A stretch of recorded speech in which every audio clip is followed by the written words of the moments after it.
साल 2026 में मौनी अमावस्या रविवार के दिन पड़ने की वजह से सभी भक्तों के मन में संशय है कि रविवार के दिन हम पीपल वृक्ष की पूजा कैसे करें और पीपल को जल कैसे सींचें और कैसे हम मौनी अमावस्या की पूजा का संपूर्ण फल प्राप्त कर सकते हैं। तो देखिए, अमावस्या प्रत्येक महीने में आती है, बहुत ही खास भी होती है, लेकिन कुछ अमावस्या विशेष मानी गई है। उनमें से सबसे बड़ी है मौनी अमावस्या और माघ मास में पड़ने की वजह से इसे माघी अमावस्या भी कहा जाता है। सनातन धर्म में माघ के महीने को महात्म्य का महीना माना गया है, जो कि बहुत ही पवित्र और पुण्य फलदायी होता है।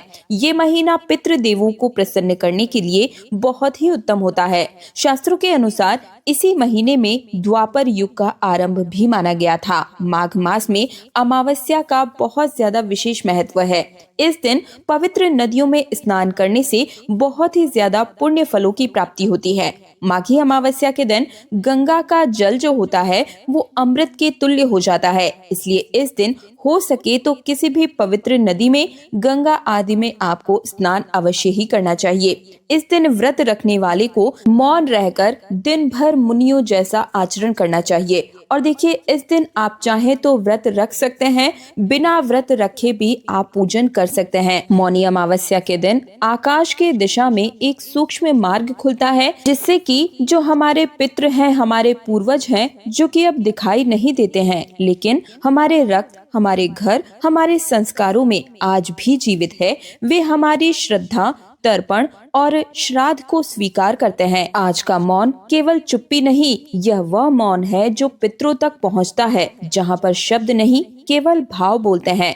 आज जल में मिला हुआ तिल केवल जल नहीं, ये पितरों के ऋण की निवृत्ति, वंश की उन्नति और कुल की सुरक्षा का साधन भी माना गया है। इस दिन भगवान विष्णु के साथ में माँ लक्ष्मी का भी पूजन करना चाहिए। साथ ही में ब्रह्मदेव और गायत्री माता का भी इस दिन पूजन किया जाता है।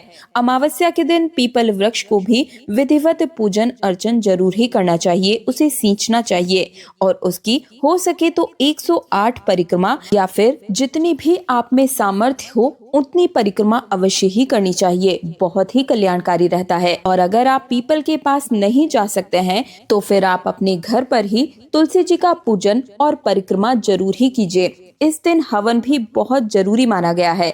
अमावस्या के दिन खीर हमें जरूर ही बनानी चाहिए और उसका भोग हमें भगवान और पितरों को जरूर लगाना चाहिए। इस दिन हमें मंत्र का जाप बहुत ज्यादा विशेष फल मिलता है।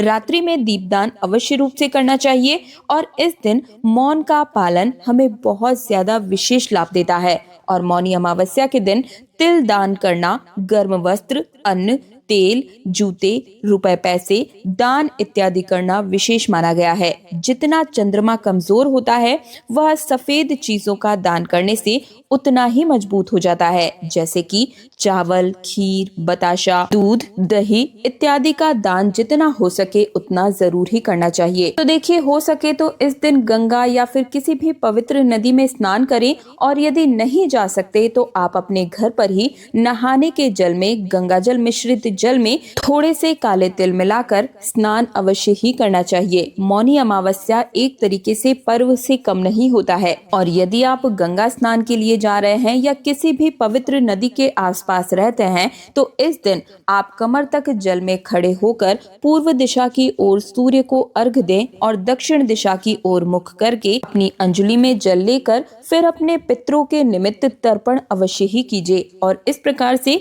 आप गंगा मैया का पूजन भी कर लें। घर पर भी आप गंगा मैया का ध्यान करते हुए पूजन कर सकते हैं। इसी के साथ में इस दिन हमें पीपल का पूजन भी जरूर ही करना चाहिए। तो देखिए, मौनी अमावस्या के दिन आप पीपल का पूजन किसी भी समय कर सकते हैं। और जैसा कि मैंने आप सभी को शुरुआत में ही बताया कि इस बार की अमावस्या तिथि रविवार को पड़ रही है, जिससे इसका फल और भी प्रबल हो जाता है, क्योंकि रविवार सूर्य देव का दिन होता है, पितरों का दिन होता है, तेज और तत्व का दिन होता है। है, लेकिन इसी दिन तुलसी और पीपल की पूजा वर्जित मानी गई है।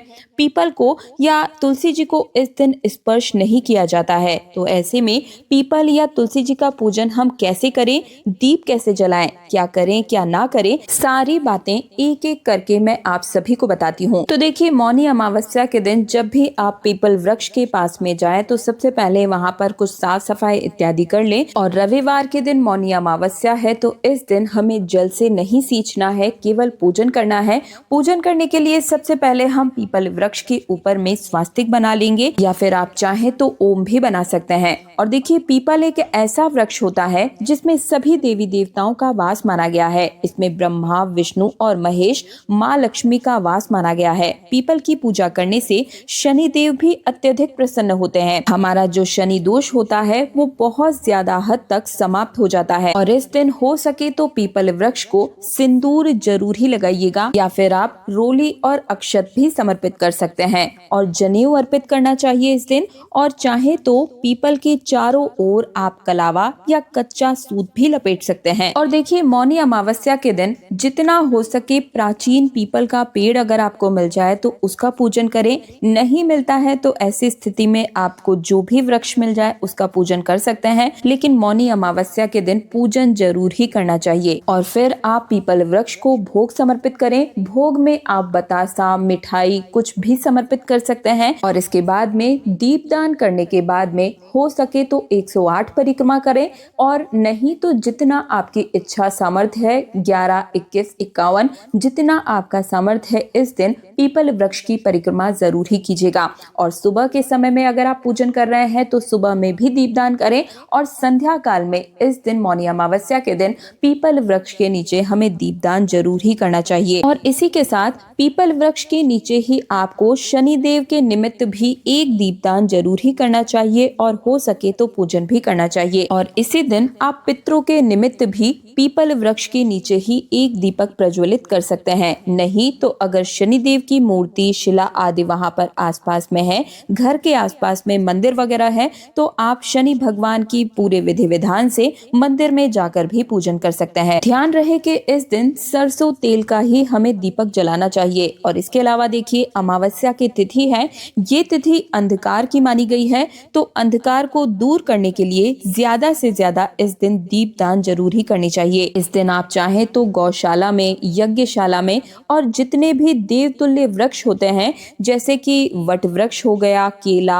आंवला, बिल्व पत्र हो गया, सभी देव वृक्षों के साथ साथ में तुलसी जी और शमी वृक्ष के नीचे भी हमें इस दिन दीपदान अवश्य ही करना चाहिए। ध्यान रहे कि दीपदान करते समय हमें फूलों या फिर अक्षत का आसन जरूर ही देना चाहिए। और इस दिन अपने घर के मुख्य दरवाजे पर एक चौमुखी दीपक भी हमें जरूर ही जलाना चाहिए, क्योंकि देखिए, जब दीपावली होती है उस दिन भी अमावस्या का दिन होता है, तो इस दिन भी हम दीपदान ज्यादा से ज्यादा करते हैं। दीपक अपनी सामर्थ्य के अनुसार आप उसमें थोड़े से तिल डालकर जला सकते हैं। आप चाहे तो इस दिन देसी घी के दीपक भी जला सकते हैं, या सरसों तेल का दीपक जलाना इस दिन सबसे ज्यादा उत्तम माना गया है। और इस दिन हो सके तो जितने भी शिवालय, मंदिर इत्यादि हैं वहां पर भी दीपदान जरूर कीजिएगा। इस दिन एक दीपक उत्तर दिशा की ओर भी जरूर ही रखें, क्योंकि उत्तर दिशा माँ लक्ष्मी की दिशा मानी गई है। इसके अलावा एक दीपक आप अपने घर की छत पर जरूर प्रज्वलित करें, और अपने मन में हर एक दीपक जलाते समय संभाव रखें कि ये जो दीपक का प्रकाश है ये मेरे पितरों तक पहुंच रहा है, उन्हें संतुष्टि और तृप्ति, तुष्टि प्रदान कर रहा है, और उनके मोक्ष मार्ग में सहायक हो रहा है, और हमारे पितरों की कृपा सदैव हमारे परिवार पर बनी रहे। तो इस तरीके से रविवार के दिन हमें पीपल वृक्ष, तुलसी जी और सभी का पूजन करना चाहिए। साथ ही साथ इस दिन हवन जरूर ही करना चाहिए। अमावस्या की तिथि है तो हमें हवन जरूर करना चाहिए। हवन के अंदर देखिए, आप चाहें तो सामग्री होती है उससे हवन करें,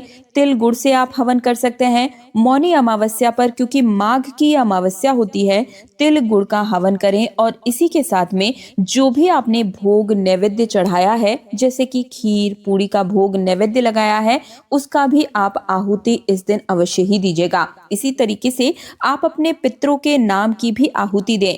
माता महालक्ष्मी के नाम की आहुति दें, सभी देवी देवताओं के नाम की आप आहुति दें। तो देखिए, इस तरीके से आप हवन इत्यादि कर सकते हैं। जरूरी नहीं है कि आपने व्रत किया हो, बिना व्रत रखे भी आप इस पूजन को कर सकते हैं। इस दिन हो सके तो अपने घर पर ही, छोटा ही सही, लेकिन अपने पितरों के निमित्त तर्पण भी जरूर ही करना चाहिए। तर्पण करने के लिए स्नान इत्यादि से निवृत्त होने के बाद में दक्षिण दिशा पितरों की मानी गई है, तो दक्षिण दिशा की तरफ मुख करके जल, काले तिल और कुशा, इनसे पितरों को जल से तर्पण दिया जाए तो ये बहुत ही उत्तम माना गया है। और इन मंत्रों का आप जाप कर सकते हैं। मंत्र है पितृभ्य स्वधा नमः, स्वधा नमः, स्वधा नमः, या फिर ओम पितृ देवताभ्य नमः। इस तरह से 3 या फिर 5 बार तर्पण करें।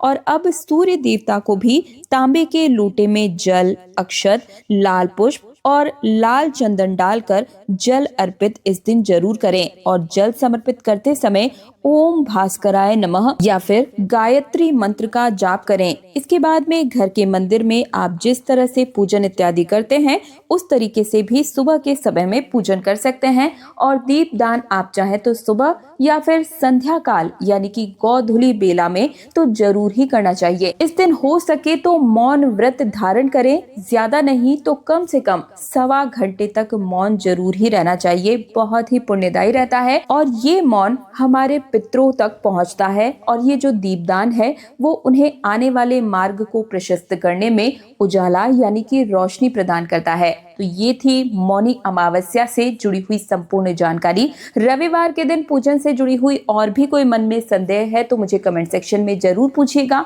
मैं रिप्लाई के माध्यम से भी आप सभी को बता दूंगी। कमेंट सेक्शन में जय श्री हरि विष्णु जरूर ही लिखिएगा। वीडियो को लाइक कर दीजिएगा और इस जानकारी को ज्यादा से ज्यादा सनातनियों के साथ शेयर करना बिल्कुल भी मत भूलिएगा। चैनल तीज त्योहार और धर्म को सब्सक्राइब करके पास वाले बेल आइकन को प्रेस जरूर कीजिएगा। मैं दिव्या आप सभी से आज्ञा चाहूंगी। आप सभी को मौनी अमावस्या की ढेरों शुभकामनाएं।